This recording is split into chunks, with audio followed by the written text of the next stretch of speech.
Hello friends, welcome back to my channel. বন্ধুরা, আজকের এই ভিডিওটিতে পশ্চিমবঙ্গ সরকারের 2024 সালে সেরা চাকরির খবর নিয়ে আলোচনা করা হবে।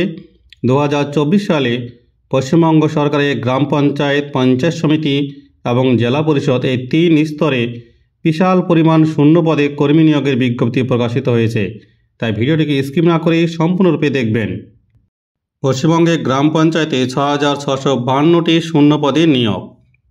পশ্চিমবঙ্গ রাজ্যে গ্রাম পঞ্চায়েত, পঞ্চায়েত সমিতি, জেলা পরিষদ এবং শিলিগুড়ি মহকুমা পরিষদ সহ 3 স্তরের বিভিন্ন পদে প্রচুর কর্মী নিয়োগ করা হবে। এবার পঞ্চায়েত দপ্তরের তরফে সেই বিজ্ঞপ্তি প্রকাশ করা হয়েছে। এখানে জেলাভিত্তিক শূন্য পদের কথা উল্লেখ করা হয়েছে। তাহলে বন্ধুরা, দেরি না করে চলুন আজকের এই ভিডিওটিতে নিয়োগ বিজ্ঞপ্তি বিষয়ে বিস্তারিতভাবে জেনে নেওয়া যাক। প্রথমে আসি শূন্য পদের সংখ্যায়।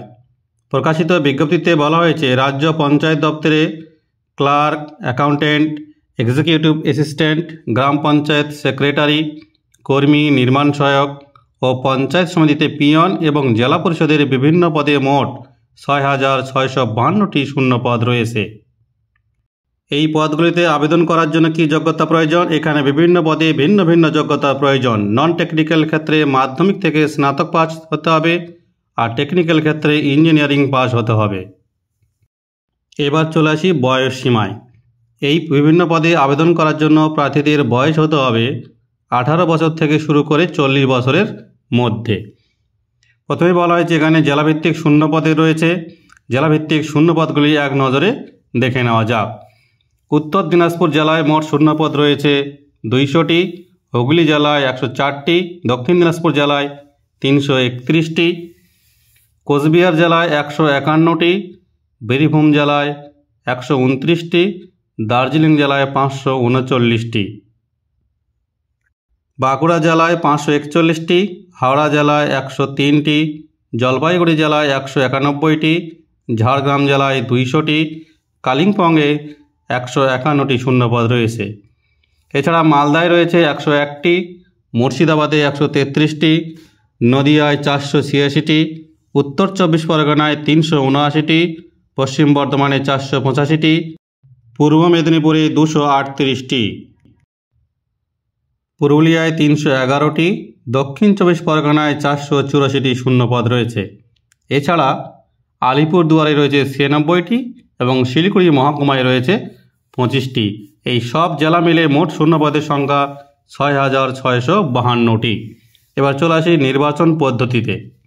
নির্বাচন পদ্ধতি লিখিত পরীক্ষা ও মৌখিক পরীক্ষার ভিত্তিতে নেওয়া হবে। প্রথমে লিখিত পরীক্ষা দিতে হবে, তাতে উত্তীর্ণ হলে দ্বিতীয় পরীক্ষায় বসতে পারবেন পরীক্ষার্থীরা। দুটি পরীক্ষাতে সফলভাবে উত্তীর্ণ হলে তাদের মেধার ভিত্তিতে নিয়োগ প্রক্রিয়া সম্পন্ন হবে। এবার চলে আসি আবেদনের সময়সীমা। কবে থেকে আবেদন শুরু হবে, কবে আবেদনের শেষ সময়?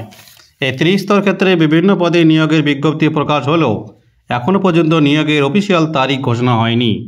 তবে মার্চ মাসে তা অফিসিয়াল সাইটে প্রকাশিত হতে চলেছে। তাই যে সমস্ত পরীক্ষার্থীরা এই সব পদে আবেদন করতে ইচ্ছুক তাদেরকে প্রত্যহ অফিসিয়াল পোর্টালে বিজ্ঞপ্তিতে চোখ রাখতে অনুরোধ করা হচ্ছে।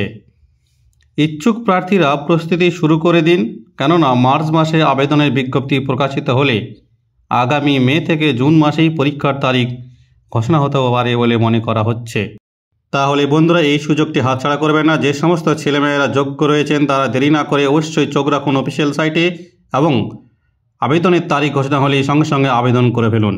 আর ভিডিওটিকে বেশি বেশি করে লাইক এবং শেয়ার করুন, যাতে সকলের কাছে এই নিউজটি পৌঁছে যায়।